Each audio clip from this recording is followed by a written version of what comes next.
আমি এখন এই ফরেস্টের মধ্যে দাঁড়ায় আছি। আর এই ভিডিওটা করার একটা কারণ হলো যে একটা সময় আমরা এই সময় যখন আমি স্কুলে পড়তাম কতজন বন্ধু বান্ধব মিলে ঘুরে বেড়াতাম, ঠিক আছে। তো আজকে প্রত্যেকটা বন্ধু কিন্তু কাজে ব্যস্ত, সবার কাছে পয়সা আছে। ওই সময়টা ছিল যখন ফোন করলেই আমি এবং আমার যেগুলো বন্ধুগুলো, আমি যদি ফোন করতাম তারা তখন তারা ছুটে আসতো এবং তারা ফোন করলে আমি ছুটে যেতাম, ঠিক আছে।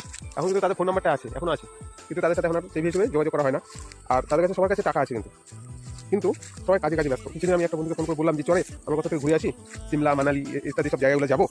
তো যাওয়ার জন্য প্রত্যেকটা মানুষ কিন্তু মানে ইচ্ছুক, সবাই যেতে চায়, সবাই যেতে চায়, কিন্তু কারণ টাকা হয় না, ম্যানেজ করতে হয়, কিন্তু সময়টা ম্যানেজ করতে পারছে না কেউ। তো এই যে সময়টা যারা ম্যানেজ করতে পারছে না তাদের জন্য আমি একটা কথা বলতে চাই, সেটা হলো গিয়ে এই যে সকালে উঠো আর কাজ এবং ঘুমানোর আগে অবধি কাজ করতে হবে, এটাই লাইফ, এর বাইরে কোনো কিছু নাই। কিন্তু এই যে ব্রেক মানে এই যে সার্কেলটা আছে, এই সার্কেলটা ব্রেক ডাউন করতে হবে এক সময় নিজের আপডেটের জন্য, নিজের হ্যাপিনেসের জন্য। বাট আমরা কিন্তু একটা জায়গায় গিয়ে আমরা লাইফটাকে স্যাক্রিফাইস করছি, ঠিক আছে। তো এই যে লাইফটাকে স্যাক্রিফাইস করছি সেটা তো ঠিক আছে, তার মধ্যে তো ছোট ছোট খুশিগুলো আমরা সবাই মিলে একটা লাইফে একটা ছোট্ট একটা এন্টারটেনমেন্ট দেওয়ার জন্য, বাইরে কথা ঘোরার জন্য বেস্ট একটা সময় এটাই।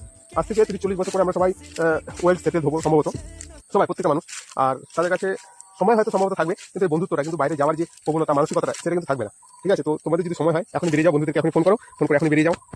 আজকে এই জায়গাটা খুব সুন্দর লাগছে দেখতে এবং আমার মনে এটা আসলে একটু আগে একটা বন্ধুকে ফোন করে আমি এই কথাগুলো বললাম। তো চলো ঠিক আছে, থ্যাংক ইউ, আজকে এতটুকু অবধি, দেখা হবে অন্য কোনো ভিডিওতে।